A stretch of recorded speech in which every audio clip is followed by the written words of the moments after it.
Welcome back to the Rock and Blues Experience. And coming up, I'm going to be talking to a Southern rock legend who grew up in Jacksonville back in the 50s. He went to school with the great Ricky Medlock and spent time in his early recording days working with Lynyrd Skynyrd. This was before he made a name for himself with Blackfoot, who had huge success from the mid-70s through to the mid-80s. He is Greg T. Walker, and he joins me to talk about his latest project, TwoWolf, which is a blues rock quartet that also includes the incredible talents of Lance Lopez. Now, before that, just a reminder, you can catch up with all the latest content on the website, www.therockandbluesexperience.com, and all other social channels, including Facebook, YouTube, and TikTok. Let's begin, though, with a look at what is making the front pages of this month's rock music press.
Greg T. Walker grew up in Jacksonville at a time when it spawned a generation of talents that went on to appear on record and on stage with Lynyrd Skynyrd, the Allman Brothers Band, Molly Hatchet, 38 Special, and Blackfoot.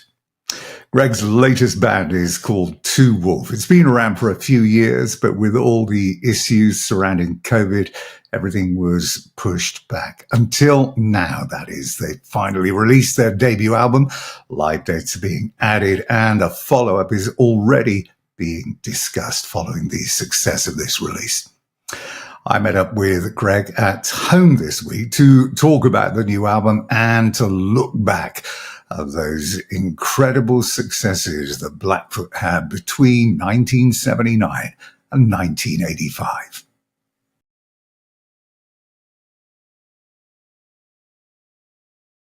So let's talk then about the band TwoWolf, and firstly, the name TwoWolf, because this is actually your tribal name, isn't it? That's correct, yes. And there's actually a story as well, isn't there, about the whole two wolves thing, which has been handed down through the generations, you know, the grandfather telling the grandson about the two wolves. Yeah, basically the fight between good and evil. So did you have this story told to you when you were young? I did hear that story, but actually when I was given the name TwoWolf, that was because of a vision that I had up in the Rocky Mountains of Montana, kind of what they call a vision quest. And sure, get in a solitary place and let your mind wander, and you see certain things, and that's how the name came about. Prior to that, it was Lone Wolf, for many years. And then through my vision, right. So the project itself has been in existence. This is a TwoWolf for what, over a decade now. And obviously we had COVID, which delayed everything. But one of the objectives when you started the band, you said, was to keep the style of Blackfoot alive. That was the natural progression, is to do what I had always done, as Blackfoot did, stay in that vein of what we now call classic rock. At the time it was current, back in Yeah. just kind of that real hard, strong rock and roll, in your face, no pretense, just, go for the juggler, as we say, hard and heavy. And in order to keep that Blackfoot spirit alive and kicking, you've got to have the right band around you, get the right personnel. It's obviously evolved a bit, but what has completed this undoubtedly was getting Lance Lopez to sign on finally. This was all down to Tommy Curiali, wasn't it? That's correct, yes. He introduced us to Lance. So Lance was the first guitar player to come in, and he had a lot going on at the time, so he didn't stay around very long. He had some dates to fulfill. So Chris Bell came in. Mm-hmm. I had known Chris at that time about 5 years already. So Chris came in, and the same thing, he was very busy. So he left, so we went three-piece for a while. And then I got Chris and Lance both back in the band at the same time, and I said, now I've got the dream band. That's what I wanted. Great guitar players and great vocalists. Thank God for that, because I don't like to sing. Oh. Although you do a bit of singing on the album, but he is such a versatile player, isn't he? He's played with so many people. Yes. Jeff Beck was an admirer. He was a great friend of Prince. There are so many projects. Supersonic Blues Machine was another one. Last year's solo album was also fantastic. So he's very busy. So to get him to focus and get in and on board with what you're doing was a great piece of work on your front. All the cards fell into place, and just grateful and blessed about that all the time. You couldn't have planned this and made it any better. Alongside him then, Rusty Valentine on drums, Chris Bell, guitar and vocal.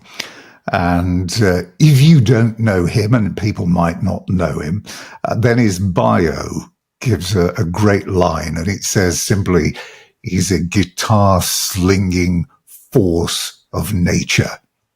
Yeah, I like that. It sums him up, doesn't it? Yes, it does. And we were fortunate to find Rusty because we went through a couple of drummers in the early formation of TwoWolf. And when Rusty came into the fold, that completed everything. Previously, every version with the different lineups was a great lineup. But, you hit that magic moment where it all comes together. You can't predict it. You just know when it's right. And then we had that magic. This takes me back to all the years before. Like Blackfoot, we were a cohesive unit, and we had that mental telepathy thing going on. We could read each other's minds, so to speak. That's what happened to TwoWolf once we got the lineup solidified. So lucky us. People like to hang labels, don't they, on the band and the type of music. But let's tell people here, firstly, what this isn't Southern rock. It is far more aggressive sounding blues rock with a much more modern feel to it. It doesn't sound like anything that has been rehashed from the 70s. Exactly. Being from the South, when you're raised up in that environment, that's natural. So, of course, there's those overtones a little bit. But it's the same with Blackfoot. We were a harder-edged band than all the other bands from the South. And we're all friends.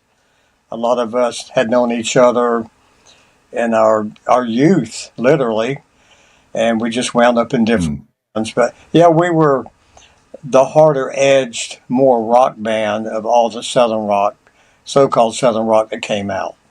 We were more of that in your face, as I say. So the southern rock blues or the southern rock metal thunderstorm shows up on the first track on this album, which is Keep On Moving, which, after all you've read and you've heard about the band and its personnel, is exactly what you want to be hearing belting out of your speakers. It's the perfect start. I actually wrote that song a long, long time ago and had never recorded it. And I had a demo version of it. So when the guys heard it, they said, "We need to cut that song." And I said, yeah, it's just a song. It's nothing special. And they said, "Yeah, there is something special." But it was because of the lineup that made it so strong. The demo was not quite that aggressive, though I hoped it would be. And it did turn out thanks to the band. It's a group effort, and they made that song just crank. Now, as well as the originals on this 11-song album, there are 3 Blackfoot classics. We've got Too Hard to Handle, which came from Marauder. We got Fox Chase from Tom Caddy, and we have Diary of a Working Man. Now, out of all of the catalogue of songs that you've done, how did you boil it down to those 2? When you decided you were going to include them and do some, modern updated versions, why did you pick those? That's more Chris and Lance, because they love the Blackfoot or Attack, and I would have been happy just to do maybe one Blackfoot song, but they wanted to do 3, and I said, "Really, 3?" And they said, "We just love these songs so much. We want to pay honor to it." I said, "Well, let's try it," and it came out great. I mean, we never played Diary of a Working Man live in Blackfoot one single time. Never. So we have... Wow, that's a story. Yeah, I don't know why. We just never played it live, even in our club days. And when Chris and Lance, when the band got to be what it is now, that's the first thing they said. We need to do Diary of a Working Man. I said, I'd love to, because we never did it live. And it's effortless. And thanks to Chris and Lance, because they love that. They didn't fancy doing Train or a Highway Song. I mean, the 2 big classics. Right. Yeah, you kind of dig into the past catalog. There was a lot to choose from, of course. Yeah. Oh, that was Chris that picked those 3. There was a dark story, wasn't there, behind Diary of a Working Man? I remember Ricky Medlock telling that story, that he'd been sat watching a movie at 2 or 3 in the morning about this guy who'd lost his wife and his kids and jobs money. And at the end, you just see this face, which is contorted in anger. The screen goes black and you hear a gunshot, but you don't actually know whether he killed himself. I mean, it's a very dark song.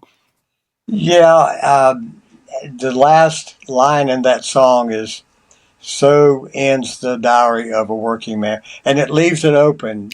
Yeah. So, did he take a thought? I mean, you don't want to commit to that ever. You hope, no, he did not take his life. Maybe work things out. Yeah. But I mean, it's a typical story. It's a working class lyric that talks about heartache, and your girl runs off with another guy, and we've all been through that in our life. If you're over the age of 20, that's going to happen. Yeah, it's kind of based on that. And we had and played cello on that. On the record, I used a mellotron, and I couldn't get a cello sound, so it kind of sounds like a flute, but I always, in my mind, heard it on a cello, which I can't play. And so we had a friend come in, Nick Nguyen, from the band Bone Pony. I sent him the track, and he came to the studio, and boom, I mean, within 30 minutes, he had it done. It's not a real featured part, but it really warms that track up. If you listen, you can hear the cello in places. The other thing that is worth noting here about the album is that you were all in a studio to record it. Now, how much do you think that enhances the quality of the end product, that you're all together as opposed to sending each other, files and recording at home on your own? That will never happen. It's always got to be all at once in the studio. Yeah, we're all in the same room with the drums. You can see the amps behind glass doors because obviously we're really loud to record. But it gave us the feeling of the way we would play live, because we're all in the same room with eye contact. And you've got the energy of the drums acoustically, because Rusty doesn't play light. He plays very hard. And that turned out to be a blessing. We had done that in past recordings, even back in the day, but not to this degree. It was really a great experience to be in that same room. We were just bouncing off each other, feeding off of each other. And the energy was off the chart. And it tells in the end product, I can tell you. And it also tells, because you read the reviews of the album, from multiple sources, and everybody says exactly the same thing. It's a great album. It's exactly what you want to hear. There's nothing pretentious about it at all. What it says is what it does and what it delivers. Well worded. I like that. I'll have to borrow that from you. Yeah. So live then worked to promote this. You've got a selection of dates coming up in the diary. Any potential full tours being talked about? Are you looking at maybe festival appearances for next year? Yeah. Because obviously we're nearly at the end of that. But are you looking at any of that? Yeah, we do have some days into the fall over here, and I get asked this a lot. Why don't we come over to the UK? I miss it. I love it. Oh. Because we actually went over in 1979 for about, I think maybe 4 weeks. And I don't remember. It seemed like we were doing some shows with Scorpions at that time, because they had been opening up over here for us with Ted Nugent. And so then in 1980, we started going back, 3 times a year for extended tours. And I said this to somebody yesterday. The feeling that we got when we went to UK first and then all the European countries, the crowd embraced us. They're like, you are our new adopted sons. So any city, any country we played, it was always the same reaction. It was a nice feeling that people love the music. So we really miss it. Well, there would certainly be plenty of people that would love to see you back. But I want to just look back at your career, which literally from the day that your mother brought home that ukulele and then you did piano and you played sax, music has been there right from the beginning. I mean, there doesn't ever appear to have been a time when there wasn't a musical instrument or anything involved with music in your life. Exactly. It literally started at 5 years old. So I don't remember a life, without music. It's just always been part of my life. And not everybody can say that. I mean, I can't even think about what life would be today without music in it. I'm going just as strong now as I ever did. I can't even imagine not being on stage somewhere the rest of my life. So you grew up in Jacksonville at a time when it spawned this generation of talent. The Allmans, Leonard Skinner, Molly Hatchet, 38 Special. You were obviously at school with Ricky Medlock, who bizarrely was on this program last week, and Jackson Spires. I mean, when you look back now, an incredible moment in music history to be growing up when you literally will be bumping into a future, major star and major act almost on every corner of every day. Yeah, I mean, some of us, some of the guys in Skinnerd, Almonds, we were casual friends before we were in any of those bands individually. We'd bump into music stores. We played the same teen centers and non-alcoholic places back then because you had to have work permits if they served alcohol. Like there were Navy bases in Jacksonville. So we were all in the union and we had the little cards and all of that. Nobody could predict this. And then fast forward to 1969, all of a sudden, like, this is the second coming that now have changed their name to Allman Brothers. So we had been friends with a couple of those guys then.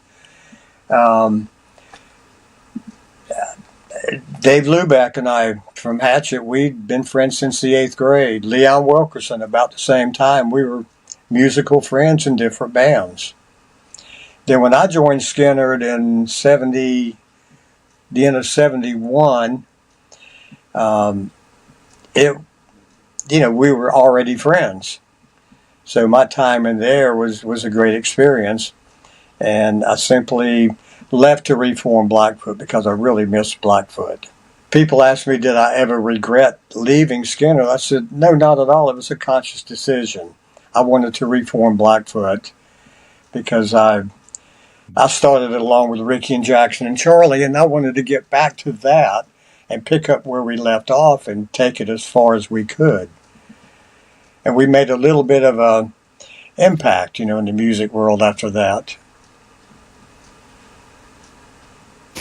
I love the band name, by the way, that you had for what I think was your first band. They were called the Rockin' Aces. Yes. Brilliant name. Mm-hmm.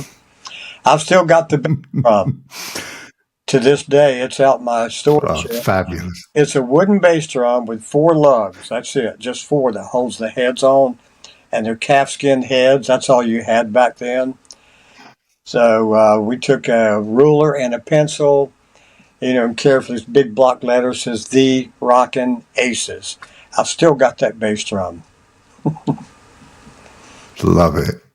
So you were at the Gator Bowl Stadium, September the 11th, 1964, to see the Beatles. What do you remember, if anything, about that day? I mean, obviously there was the controversy around it about the segregation issue, and the Beatles said they wouldn't play unless there was none. And it was also, I didn't know this, it was the day after a huge hurricane.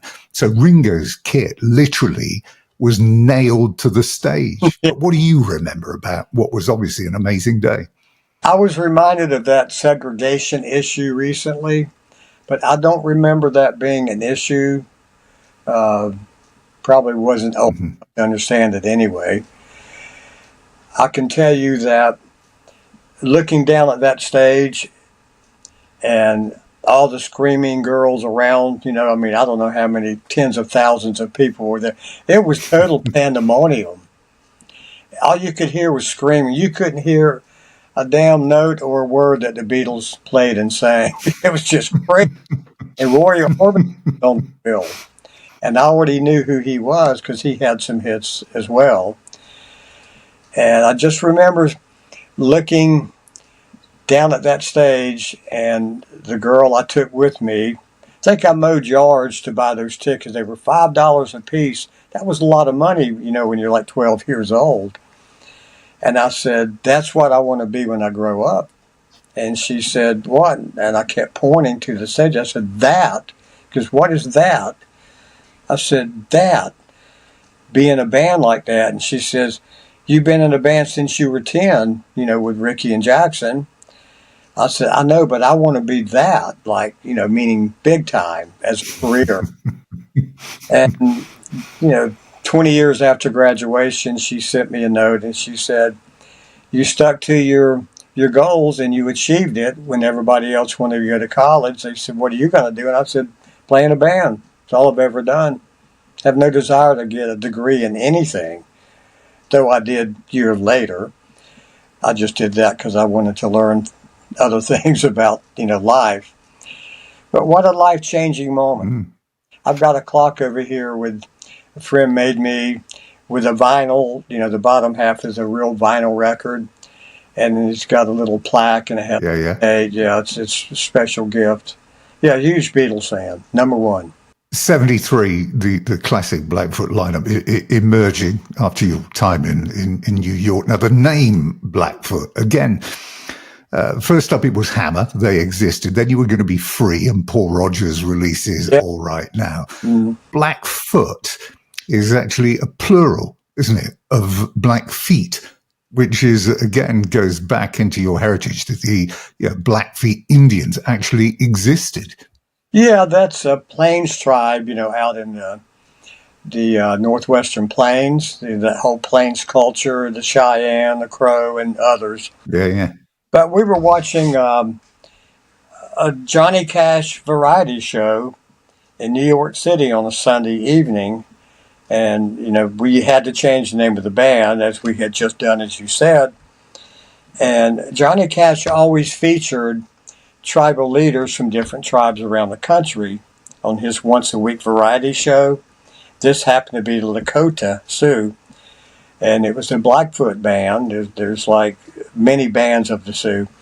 And he said, these are the Blackfoot Sioux. And Jackson said, Blackfoot, that's what we should name the band. And it's like, yeah, I mean, it sounded bold. Jackson, Cheyenne, Cherokee, and French. I'm Muskogee Creek. So it's like, why not? We're not either one of those tribes, but we're native. So it stuck. So you sent your demo to Muscle Shoals, the producers up there who knew you from your time with Skinner. So David Hood and Jimmy Johnson, was it, who did those 71 sessions, and they were so impressed. They offered you recording facilities for free. No, not exactly. We met when, Ricky and I were in Skinner, and we went to Muscle Shoals and did what became, I think, Skinner's First and Last and part of Street Survivors that came out later. And then when we reached Blackfoot, we did send a demo to Jimmy and David. And they liked what they heard. It was an 8-track tape back then. And said, if you get down here, because we were up in New Jersey at the time, we'll split it 50-50. So if we can get you a record deal, we will recoup our money. And we're like, let's give it a shot. Mm. So we went down and recorded it. They found us a deal on Island Records, the first album, No Reservations.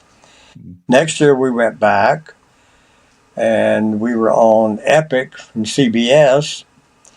And then we went 3 years without a label until Strikes came out. But Strikes is the one that, kind of put us on the map.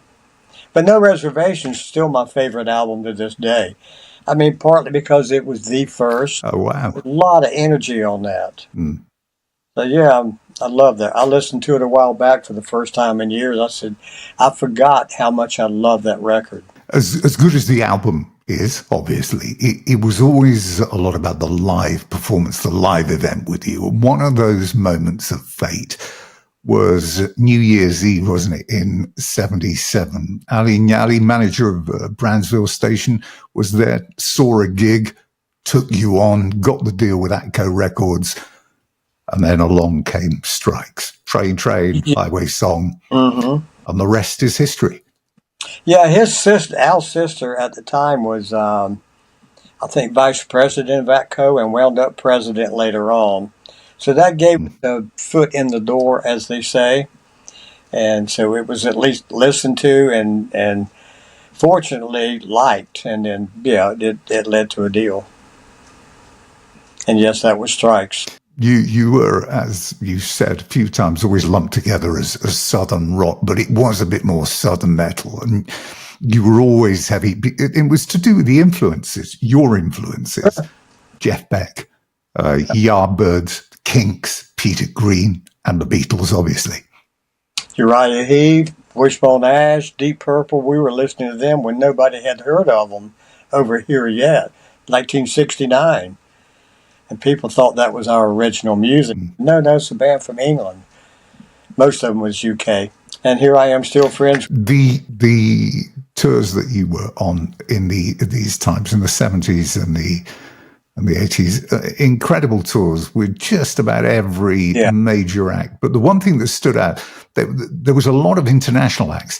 And I don't know whether it might not have been you that said, hey, look, the only guy that would touch us in the US was Ted Nugent. Yes. He was the only guy, I was hoping you would bring that up. Actually, we talked a few weeks ago, he and I, because we've remained friends since that time. And he was asked at one point. Wow, yeah. Some interviewer asked him about, he noticed that he took the Blackfoot guys out quite often to do shows. And he asked how that worked out. And Ted said, I'll take those Blackfoot boys out with us anytime because they make me work. And I thought, wow, what a compliment. So they make me play. I got to be on my toes, I can tell you that. But we stayed friends. Like I say, we just talked a few weeks ago and had a great catch-up conversation. And I hope we do some shows with him maybe next year. He's pretty much done for this year. It's hunting season, so he doesn't. Sure. Yeah. Now, over in the UK, there was this thing called the new wave of British heavy metal, which saw this explosion of festivals. And you did Monsters of Rock at Donington Park. It was a huge crowd, 65,000 people there.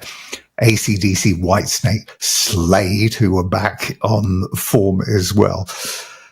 What was it like for you to appear at this event? What were you expecting? I remember you said you flew in low over the crowd. You had a plane hired because you were off to Germany the following day. But right. What was the day like? What do you remember? I'd never seen anything like that. And when we got up and played, the trend back then, people would throw like plastic bottles at you. Not as an insult, compliment. We didn't know that at first. Like, hey, hold on. And we found out later that if they do that, that means they really like you. But, it was a sea of people deep, as far as you could focus.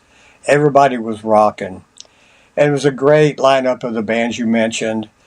What an experience. And then we did that, in other countries with other festivals also. We did some with and Def Leppard and of course Scorpions. That's the main three of the British bands. What an experience. Yeah, I was going to say, because you were back. I mean, it went down so well, and you're touring a lot, as you've said, in the UK from 1980 onwards. And you did Reading Festival in 82, which deserves a mention because, again, this was almost all rock festival at that time, and it was headlined, your day was headlined by Iron Maiden with Bruce Dickinson. They were doing a number of the Beast thing here, but you came on after Dave Edmunds. Do you remember Dave Edmunds? Oh yeah, sure. Yeah, we all hung out. And did you meet Bruce? Oh yeah, we did shows together. That's when they had, Eddie, the big giant mechanical walking monster kind of thing, and over here. Still there. Here as well as in Europe. We did a lot of shows together. I mean, we did tours together here and over in your part of the world. A great time. And one more I will mention was one of the big events of the 1980s at its point was the return of Deep Purple, because you were at Nebworth, which has got this incredible history and tradition. Yeah. Dan Skinner had played there, of course. Led Zeppelin was their final performance there, but it was all about Deep Purple on the day. So another huge event. But do you remember the weather? It rained a lot. Well, it did in the UK a lot. That's the first thing we noticed when we went over in 1999 and from 80 on. Yeah, it did rain a lot, but we lucked out most of the time. That show with Deep Purple, that led to us doing a U.S. Canadian tour a few years later. Did like 45 shows over here. And the great thing about it is all of these bands that we're talking about, they're all still going. Iron Maiden doing the 50th anniversary. Ted Nugent's still out there. Yeah. Deep Purple are still doing it. Yeah. And I'm so happy for all of them that they're able to tour like that. I wish we could get into that circle. So it was, I was going to say, it was an incredible period for you. This, from 79 to 84, you've got these 5 huge selling chart albums: Strikes, Tomcat, Marauders, Yoga, Vertical Smiles. It's an album a year, and the festivals and the world tours. How did you avoid, firstly, exhaustion and not getting into this whole substance abuse and arguing and it all falls apart and everything? I mean, you seem to navigate it okay. I mean, obviously what came afterwards is different, but in that period of time, it was well navigated. Yeah, I'm proud to tell you and whoever listens that I never did a drug in my life. So I went all through that unscathed. That was kind of that whole era from late 70s into mid 80s. Most bands did the same thing that we were doing. Everybody worked a lot. I think we worked a little more than some because that's all we knew how to do was play music. Like, you would go out for 6 months and then have a week off, and then 3 days you're calling each other like, hey, what are you doing today? Nothing. What are you doing? Nothing. When are we going back out? Oh, we don't go back out for another week, and it felt like a month that we were off. It was just so ingrained in us to play and tour. The bus became our home once we got into buses, and that was our rolling hotel. We just lived to play every day, and we 6 nights a week. So go on then. What is there anything left for you to achieve that you haven't done yet? Something that you'd like to record? Somebody you'd like to record with? Would you like to get you and Ricky back together and do Blackfoot with the pair of you again? Is there anything that is just on the bucket list that you haven't done? Ricky is still with Skinner and doing very well. Jackson left this world in 2005. Charlie still plays great, but he's got really bad back problems, so he can't stand up for very long. One song and he's got to sit down. It wouldn't be the same, without Jackson and Charlie, for sure. As far as future plans, I want to do one more record and then one more record after that and another one after that. I always want to be working on the... I can't imagine not doing that. In fact, when we were in the studio recording the one we just released, we were already talking, wow, as soon as we finish this, can't wait to start on the next one. And we still say it now. It's like, when can we get back in? That's just what we do. Write and record. There'll always be another record as long as I'm living, I hope. Well, that was Greg T. Walker. The band is TwoWolf, and the debut album is out now. And that is it for this edition of the show. We are taking a short break, but we will return in mid-August. We've got a great lineup of varied guests to come as well. Thank you very much for watching, wherever you're watching in the world. And don't forget, if you want to connect, you can, either on the website, www.therockandbluesexperience.com, or on Facebook or YouTube, or indeed on TikTok. YouTube, by the way, now has a library of over 350 rock and blues related videos that you can watch at any time. And that is it. Until next time, from me, Tim Caple. Bye-bye for now.